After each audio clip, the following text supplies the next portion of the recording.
Welcome back, Deep Divers. Today we're taking a trip back in time. We're going to explore the childhood of, well, I'm sure you know who, J.K. Rowling. Yep, that's right, the creator of Harry Potter. We're looking for those little things, the things that might have sparked that magical imagination of hers. And our source material, it's a bit unique this time. We've got these excerpts from a Korean text. Puchuno tense 2. I know, right? It's pretty cool. It's not every day you get to peek into someone's childhood like this, especially someone as famous as J.K. Rowling. Okay, so picture this.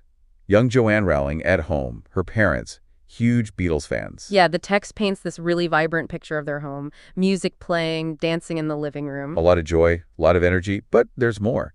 Both of her parents were really into reading. And, of course, that love of books, it kind of rubbed off on their daughters. Makes you wonder if that's where it all began, storytelling bug. We know her dad used to read to her The Wind in the Willows when she was just 4. I love that book. Talking animals, adventures, it's like stepping into a whole other world. Right, and for a child, especially a child with a big imagination, those stories can really stick with you. Totally. I bet those bedtime stories left a lasting impression on her. And her mom, Anne, she was all about reading, too. He really believed it helped children grow, in every way. It sounds like their home was full of books. Like, they weren't just decorations. They were important. Speaking of important, the text mentions her village, Touch Hill. They describe it as this different world, close-knit community. Everyone knows everyone. That might be where those themes of friendship and belonging in Harry Potter came from. Think about Hogwarts, all those tight-knit houses, the loyalty. It's like those early experiences in that community might have stuck with her. Definitely. Makes me think about how those things we experience as kids, they can really shape us, right? Absolutely. And speaking of shaping Rowling's storytelling, it started early, 6 years old, and she's already making up stories. For her little sister, Diane, imagine being a little kid, your older sister, making up these amazing tales just for you. I bet Diane loved that. It's like having your own personal storyteller. And, the text says Diane's reaction was key. She loved them. Imagine that encouragement for a kid just starting to write stories. That kind of support can be so important, right? It gives you the confidence to keep going, to keep creating. And she did. She even had this secret notebook just for her stories. Even at 6, she was dedicated. Wow. So we've got this image of her as a child, surrounded by books, creating her own world. But there's this one detail. Kind of strange, it keeps popping up. Oh, yeah, this one's interesting from one of her favorite books as a kid, Richard Scarry. An image of a fox driving a train. A fox driving a train. What do you make of that? Well, it's not your typical image, is it? It makes you wonder if it symbolizes something, right? Like maybe the power of imagination, or maybe how the unexpected can happen. I like that. The unexpected. It kind of fits with the whole magic theme, doesn't it? Things that seem ordinary suddenly become extraordinary. Exactly. We'll have to keep an eye out for that image as we go deeper into her childhood. See if it pops up again. Okay, that's got me intrigued. What other hidden clues might we find? Well, that's what we're going to find out. Buckle up, deep divers. This is just the beginning of our journey. It's funny how these little things from our childhoods can stick with us. Like maybe they even end up in our work somehow. I wonder if with Rowling, if she did that on purpose. If it just kind of happened. Well, that's the thing about creativity, isn't it? Sometimes you don't even realize where your ideas are coming from. Like, take the family meals.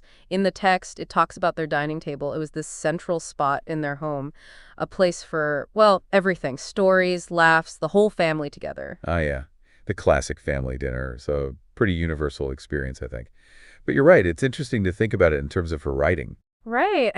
Think about all the feasts and gatherings in Harry Potter, the Great Hall at Hogwarts, all that food, that feeling of community, almost like an extension of her own family's table. It's true. All that togetherness. It does remind me of that image of the Rowling family just, hanging out at the dinner table, sharing stories. Exactly. It wasn't about the food, right? It was about being together, connecting. And sharing stories, speak to which, it seems like Rowling's mom, Anne, she really encouraged that love of reading. Oh, for sure. She totally believed in books, how they could open up a kid's world. And there's this story, it's pretty great. A neighbor asks Anne where Joanne is, and she just says, oh, she's upstairs writing a novel.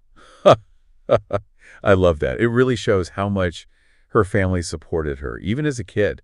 They saw her passion, and they let her run with it. Yeah, like they didn't just brush it off as, oh, she's just playing. They took it seriously. It makes you think, what if they hadn't been so supportive? Would we even have Harry Potter? Kind of a scary thought. Seriously. Okay, so we've got supportive parents, a love of books, family dinners. What else might have influenced her writing?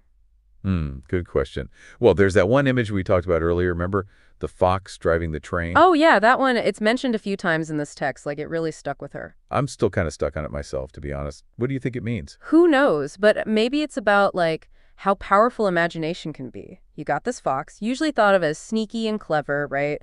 And it's in control of this powerful machine, a train. Yeah. Kind of like how magic can disrupt the ordinary world, right, in Harry Potter. Exactly. It's like that image. Maybe it planted a seed in her mind. That clash between the magical and the normal, you know? That's really interesting. Makes you wonder what other little details from her childhood ended up in the book somehow. Right. It's like we're playing detective, but with someone's imagination. Okay, so we've talked about her parents, her community, these weird images that stuck with her. What about her sister, Diane? She was her first audience, right? Do you think that had any impact on her as a writer? That's a great point. Having a sibling as your first reader, that's got to be pretty special. They can give you honest feedback without, like, all the pressure of the outside world. Right, it's like a safe space to try out your ideas.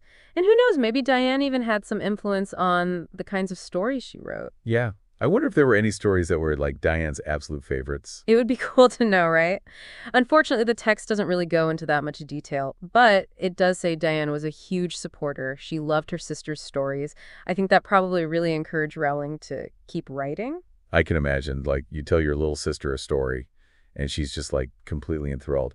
That's got to be a great feeling for a writer. It is. It's that shared imagination, that connection. It's amazing to think about how important siblings can be. Like, they can really help shape each other's creative journeys. Definitely. And, this whole conversation, it just shows how much goes into making a writer. It's not just like, poof, a book appears. It's years of experiences, relationships, influences, all coming together. It's like we're putting together this giant puzzle, and each piece is a part of Rowling's life. And it's fascinating. There's still so much to uncover. Okay, so we're not done yet. There's more to this deep dive, more clues to find. I can't wait to see what else we learn about J.K. Rowling and how she became, well, J.K. Rowling. It's amazing, isn't it? All these little pieces of J.K. Rowling's life. Like, we really have been on a journey today, trying to figure out where the magic of Harry Potter, where it all started. I got to say, some of these details, I never would have guessed they could be so important. It really is like a mosaic. Each piece, each memory, it all adds up to something bigger. We've got these books, those family dinners, and of course that crazy fox driving the train. I know, right? Still can't get over that one. I'm really curious to see if maybe that image shows up in Harry Potter itself, like maybe hidden somewhere. But before we get to that, I wanted to go back to something you mentioned earlier about Rowling's village, Puchuno. That strong sense of community. Oh, yeah. The text really emphasizes that. It calls it a different world, a place where everyone knows each other and they all participate in things together, local events, that sort of thing. And Rowling's mom, Anne, she was a big part of that. Brownies, school activities, you name it. Yeah, and remember, they even let the school use electricity from their house for events. Talk about dedication. Right. It really shows how connected they were, everyone helping each other out. And, it makes you think about Hogwarts, all those houses, all that loyalty. Oh, yeah. Like maybe those experiences growing up in that tight-knit community, maybe that's where those themes came from. Exactly. And even, little things like Anne being a brownie leader, maybe that influenced how Rowling wrote about groups and organizations in the wizarding world, how people work together, how they belong. Wow, that's a cool connection. So all these childhood experiences, they really did shape the way she sees the world. Okay, but we got to get back to that fox. Did you find any connections to the Harry Potter books? Well, it's not like there's a literal fox driving the Hogwarts Express or anything, but there are some interesting parallels, I think. What about Neville Longbottom? He seems pretty ordinary at first, right? Kind of shy, a bit clumsy, but then all of a sudden he's in these crazy situations, being super brave, even controlling magic in ways you wouldn't expect. Whoa, you're right. Neville, he's like this quiet force. He doesn't give up. He keeps surprising everyone, even himself. Exactly. Maybe that's the connection to the fox image, that unexpected power.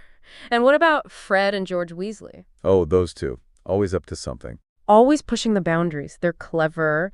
They're using magic in these creative ways. And in the end, they're fighting against Voldemort. Kind of like that fox outsmarting everyone, right? I never thought of it that way. But you're right. Those twins, they show that even characters who seem ordinary, they can end up doing amazing things. And maybe that's the lesson here. All these little things from childhood, they can really have a big impact on how we see the world, on the stories we tell. It makes you wonder what little things from my own childhood, what shaped me, It's pretty cool to think about. It is, and it's why we love doing these deep dives, you know? It's like we're exploring these hidden parts of ourselves. Well, this has been awesome. Thank you for coming along on this journey with us, exploring J.K. Rowling's childhood. I hope it makes you think about your own life and maybe those hidden things that made you who you are. And don't stop exploring. Keep asking questions, keep being curious, and keep that imagination going. That's it for today's show, everyone. Thanks for listening, and until next time, keep on diving deep.